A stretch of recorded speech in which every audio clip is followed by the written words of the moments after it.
In the past few billion years, Earth has been pummeled by asteroids crashed into other planets and frozen over several times, not to mention being ruled by all kinds of crazy life forms.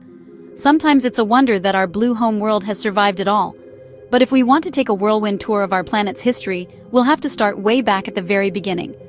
Some 4.2 billion years ago, our solar system began to emerge out of a dense cloud of interstellar gas and dust. This cloud collapsed into a swirling disk of matter that got hotter and hotter and hotter until hydrogen fused into helium. And just like that, our sun was born, and baby Earth was on its way too after the birth of our star. All the matter on the farthest ends of the spinning disk began to clump together. These clumps would be the seedlings for the planets and moons in our solar system. As they accumulated more matter, they grew bigger and more spherical. The clumps in the cooler regions of the solar system were mostly made of ice liquids and gases. Closer to the sun, all the rocky material formed the inner planets like Mars and Earth. This young Earth was incredibly active volcanically speaking. It spewed out gases like hydrogen sulfide, methane, and carbon dioxide. These gases made up the very first atmosphere on our planet. Early Earth was constantly bombarded by large asteroids and comets, and soon Earth experienced an even more violent collision. Theia, a planet the size of Mars, slammed right into our young world. This epic collision threw chunks of matter all around Earth's orbit, and then gravity bound them together into what we know now as the Moon. On this hot, early Earth, there were no oceans. All water existed as gas. But 3.8 billion years ago, our planet cooled enough for water to condensate and become liquid. The very first primitive ocean covered this young Earth and turned it into a water world. H2O is an essential ingredient for creating living things. So with all that water, life appeared on Earth about 3.7 billion years ago. These earliest forms of life were microscopic organisms, but it was nearly a billion years after that some of these organisms changed the course of the world. Earth didn't stay as a water world very long. Soon the very first continents emerged from the ancient oceans. Scientists call them Caton, as more and more land rose from the ocean. The very first supercontinent appeared on the planet. Valbar wasn't exactly a supercontinent. It was pretty small. Scientists think it was smaller than the continent of Australia around 2.4 billion years ago. Cyanobacteria evolved to become our planet's first photosynthesizers. Finally, we had some oxygen producers to make Earth's atmosphere much more hospitable.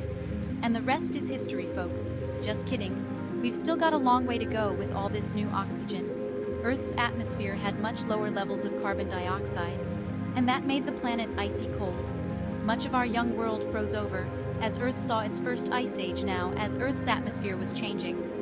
The continents were moving too. They broke up and reassembled into the next supercontinent, Rodinia. Rodinia was a real supercontinent. It may have been the largest supercontinent to ever cover the planet. And life. Well, life finally became more complex, but then something happened. Rodinia broke apart, and a new supercontinent assembled. This one was called Pinosa. Then between about 540 and 485 million years ago, there was an explosion of new life. This time was called the Cambrian explosion, and the animals that evolved during this period had hard body parts like shells or spines. The most famous of all were the alien-looking trilobites around 440 million years ago. The climate suddenly shifted, and the temperature of the ocean changed dramatically. Earth saw its first mass extinction event. This was the Ordovician Silurian extinction, and a majority of the life that had been spreading around the planet vanished. Many of these life forms laid the foundation for the ecosystems that we have on Earth today, somewhere between 420 to 350 million years ago. The first trees arose from Earth's soil, and the first animals made their way to land. 250 million years ago, the planet was covered by our last vast supercontinent, Pangaea. Sadly, it was also during this period that Earth witnessed the greatest mass extinction event in our history. The Great Dying, huge amounts of greenhouse gases and accelerated global warming wiped out about 90% of all species on Earth. But this mass extinction helped pave the way for the next wave of animals to evolve 240 to 230 million years ago. The first dinosaurs appeared for the next 150 million years. They'd rule the land. If you were there, you'd have witnessed the gigantic Sauroid Argentinosaurus, the largest land animal ever. Or you might have been chased by one of the Earth's greatest apex predators, the T-Rex. And you'd also witness Pangaea breaking up and forming the continent. We know today, okay, you may already know where this is headed. 66 million years ago, An asteroid slammed into our planet right where Mexico sits now, and it coughed up so much debris into the atmosphere that it blocked out the sun. This led to devastating climate changes that caused the dinosaurs to die out in the next wave of merging animals. Mammals became more common around 6 million years ago. The earliest known humans started walking this world. This species was called Sahelanthropus, though they still likely walked on all fours, 4 million years ago. Early humans began to walk upright, and about 1 million years later, they developed the first known tools which they used to break things. Some 800,000 years ago, things sparked these early humans, discovered how to control fire, and could now cook food and provide themselves with heat. Their brains continued to evolve now more rapidly than ever.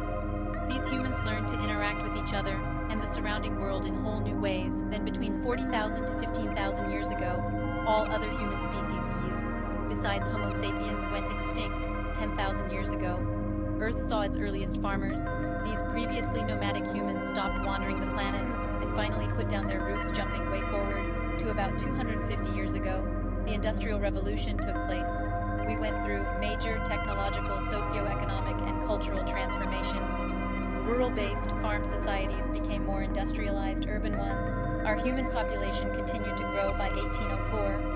We reached 1 billion by 1927. We'd hit 2 billion. And since the 1960s, the global population has risen faster and faster to where it is now, at over 8 billion people.